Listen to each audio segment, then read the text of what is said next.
जय श्री हरि। बोलो विष्णु भगवान की जय, एकादशी माता की जय। छठतिला एकादशी व्रत कथा। एक समय दालभ्य ऋषि ने पुलस्त्य ऋषि से पूछा कि महाराज, मृत्यु लोक में मनुष्य ब्रह्म हत्या आदि महान पाप करते हैं, पराये धन की चोरी और दूसरे की उन्नति को देखकर ईर्ष्या करते हैं तथा अनेक प्रकार के व्यसनों में फंसे रहते हैं, फिर भी उन्हें नरक प्राप्त नहीं होता। इसका क्या कारण है?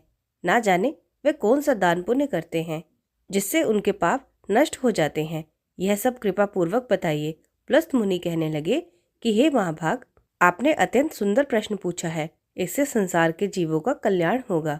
ब्रह्मा, विष्णु, महेश तथा इंद्र आदि भी इस गुप्त भेद को नहीं जानते, परंतु मैं आपको सुनाता हूँ। माघ मास के लगते ही स्नान आदि से शुद्ध होकर इंद्रियों को वश में करके काम, क्रोध, लोभ, मोह, अहंकार, ईर्ष्या, अभिमान आदि त्याग कर भगवान का स्मरण करना चाहिए।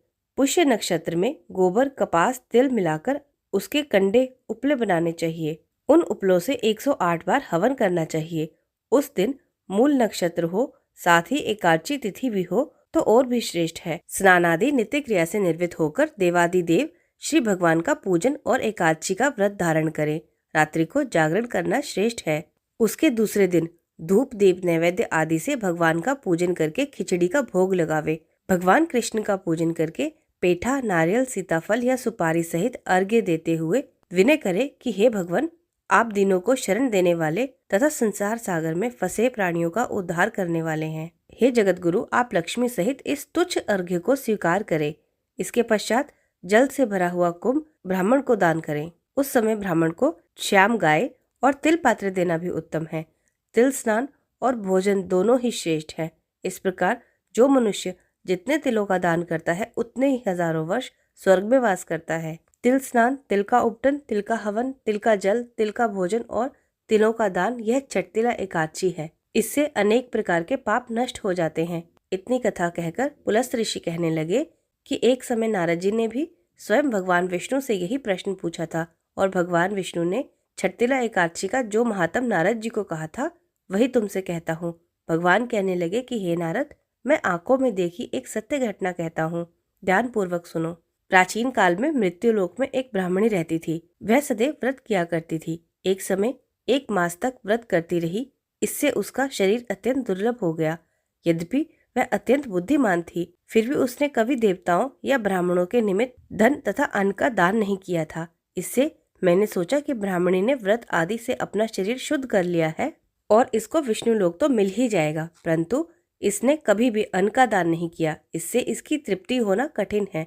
ऐसा सोचकर एक भिखारी बनकर मैं मृत्यु लोक में उस ब्राह्मणी के पास गया और उससे भिक्षा मांगी। वह बोली, महाराज, आप यहाँ किस लिए आए हैं? मैंने कहा, मुझे भिक्षा चाहिए। इस पर उसने एक मिट्टी का ढेर लाकर मेरे भिक्षा पात्र में डाल दिया। मैं उसे लेकर स्वर्ग लौट आया। कुछ समय बीतने पर ब्राह्मणी शरीर त्याग कर स्वर्ग आई। मिट्टी का दान करने से उस ब्राह्मणी को स्वर्ग में सुंदर महल मिला, परंतु उसने अपने घर को अन्नादि सब सामग्रियों से शून्य पाया।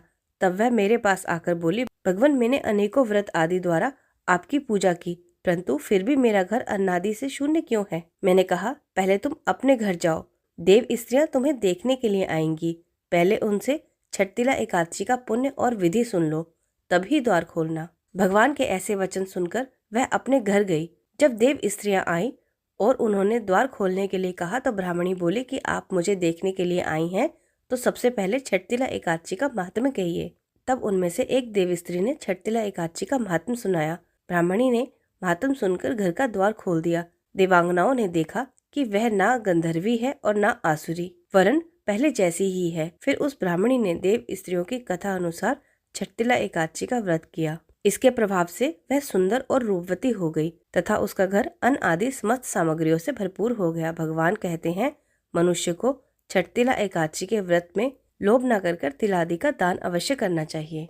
इससे दुर्भाग्य, दरिद्रता तथा पाप नष्ट होकर मोक्ष की प्राप्ति होती है। जैसे छठतिला एकादशी के व्रत के माध्यम से ब्राह्मणी के घर में अन्न भरपूर हो गया, वैसे ही भगवान हमारे भी घर में अन्न भरे। इसी मनोकामना के साथ जय श्री हरि, जय श्री कृष्ण।